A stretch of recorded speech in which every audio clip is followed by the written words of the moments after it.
Mami Min may sinabi kay Alden at sabay kinantsuwan silang dalawa ni Kath. Starting today nga ay naka-vacation mode na sina Catherine Bernardo at plan din na mag-spend ang kanyang bakasyon at holidays kasama ang kanyang mahal na pamilya. Sa wakas nga di umano ay makakapag-rest na siya after everything na kanilang pagod this year. Kaya naman hindi rin nagpahuli si Mami Min at maging sa Thanksgiving party ay spotted din siya.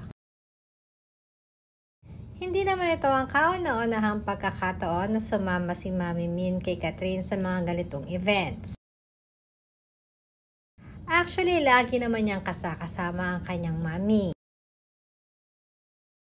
Makikita ang ilan sa mga video na nagwa-viral sa social media ay kasama siya at sa tingin nga ng mga netizens ay sobrang happy ito at napaka-supportive pa sa Kath din.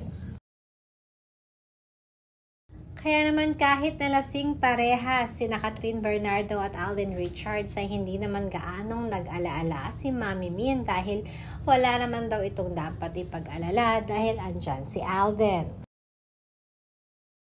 And at the same time ay marami rin ang natuwa ng kinantsawan niya sina Alden at Catherine na kailan na? Hindi man diniretso ni Mami Min ang ibig sabihin nito, subalit parang isang relasyon nga ang tinutukoy niya ayon na rin sa mga netizens. Kinilig naman ang napakaraming bisita ng Kath din sa Thanksgiving party dahil na rin sa naging birong ito ni Mami Min.